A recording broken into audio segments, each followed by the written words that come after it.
Today I will tell you about the transport of water and minerals in plant.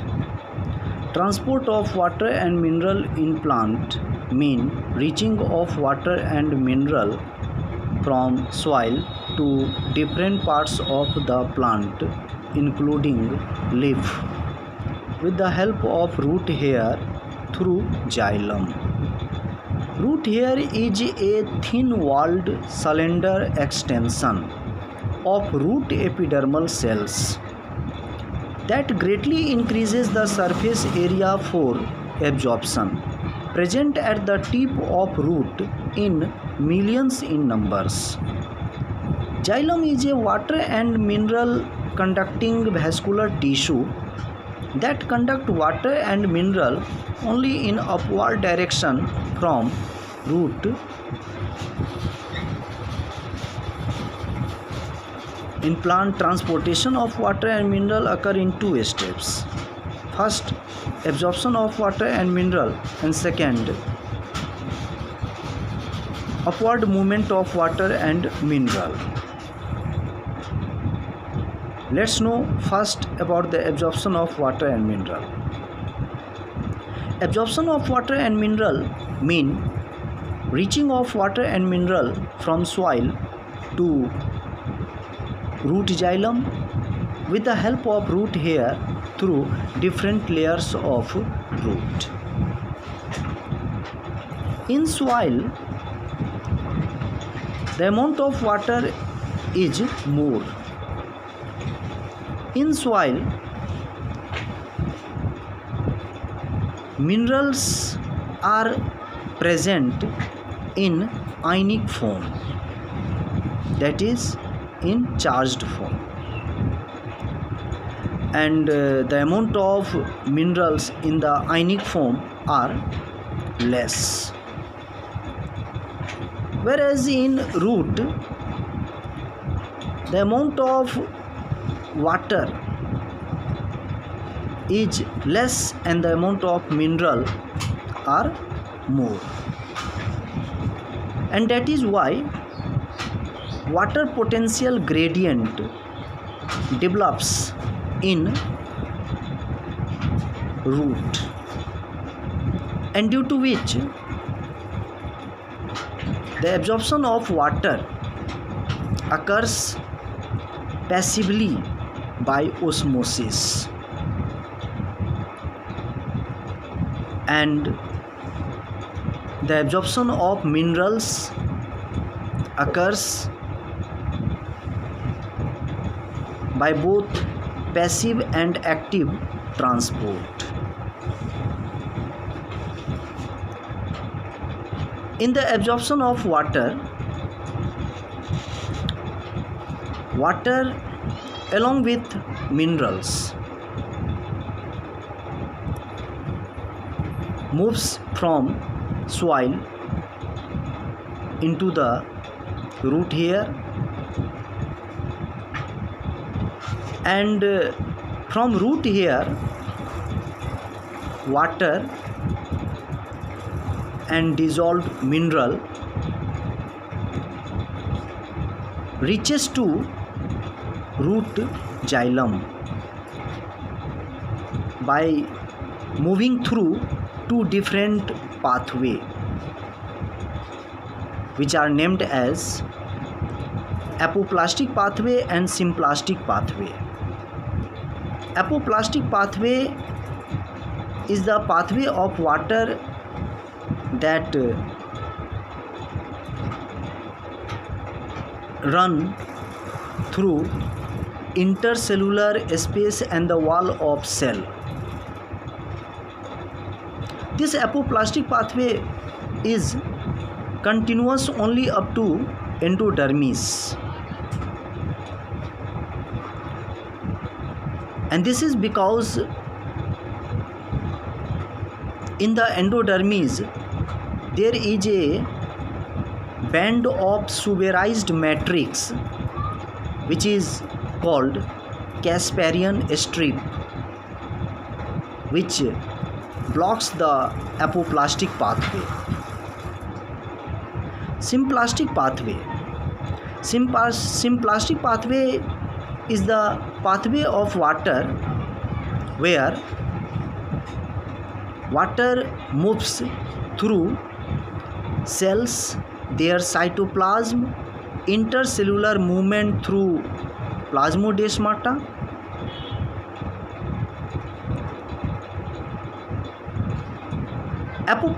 Symplastic pathway is a continuous pathway.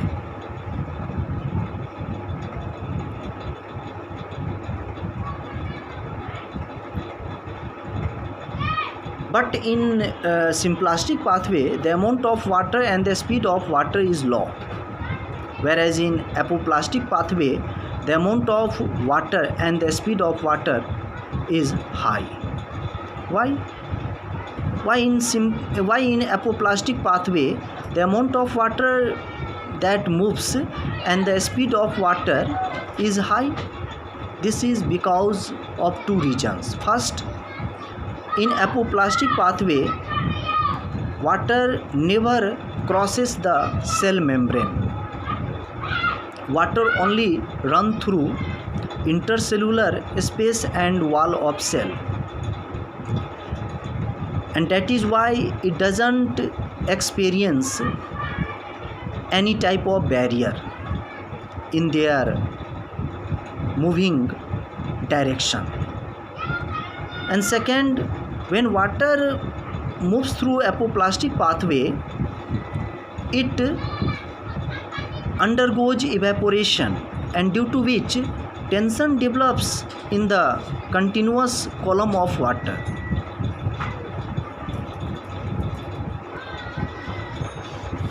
These are the two reasons.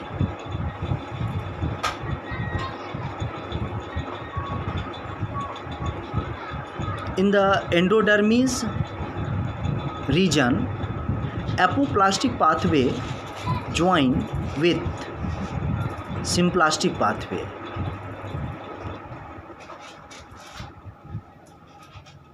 And then symplastic pathway run up to the root xylem, and then water and dissolved minerals in it enters into the root xylem. Now come on the discussion of upward movement of water and minerals. Upward movement of water and mineral is also called ascent of sap. ASCENT, ascent of sap. This means movement of water and minerals from root xylem to different parts of the plant,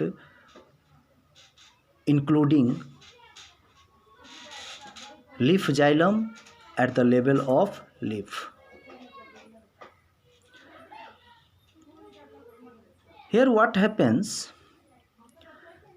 when water comes into the root xylem, and at that time if the moisture in the atmosphere is very high and the rate of transpiration is very low or zero, at that time what happens, from root xylem water doesn't goes up, and due to which the incoming water starts accumulating into the root xylem, and due to which positive hydrostatic pressure starts building in the root xylem.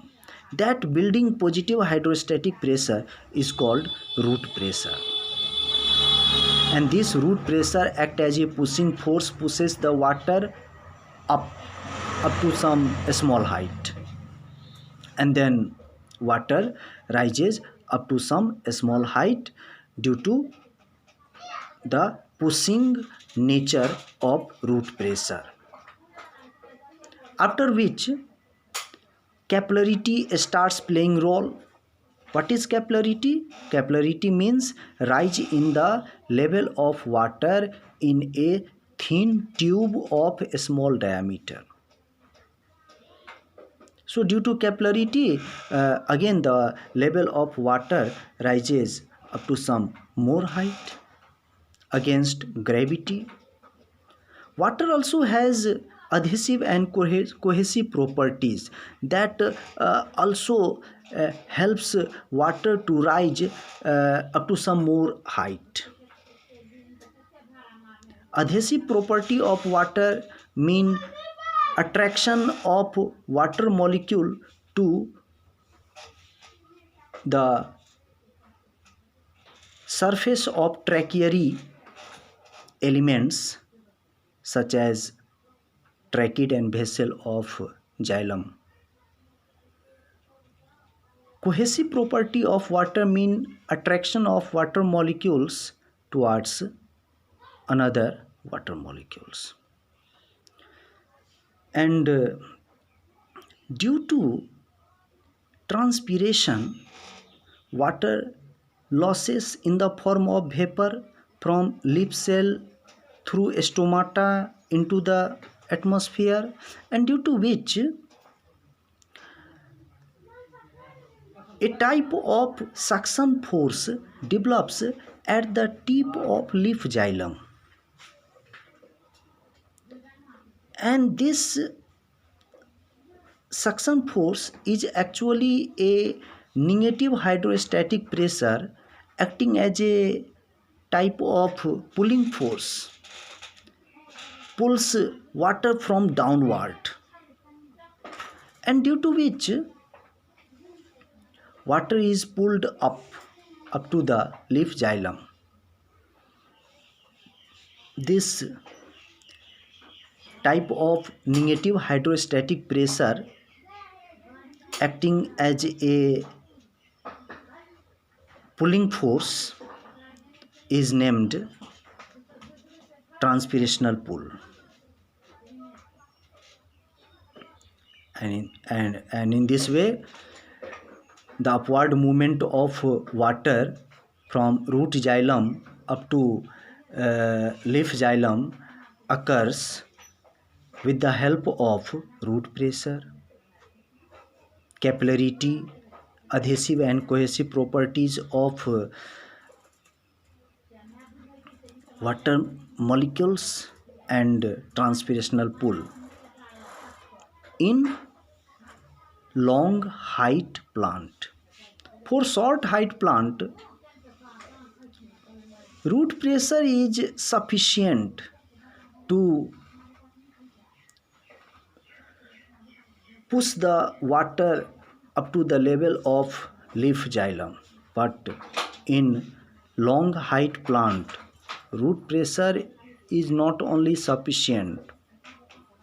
Root pressure, capillarity, adhesive and cohesive properties of water as well as transpirational pull are all needed. Transpirational pull plays a major role in bringing the water up to the leaf in tall height plant. In the next lecture video, I will tell you about the transportation of food. Thanks now.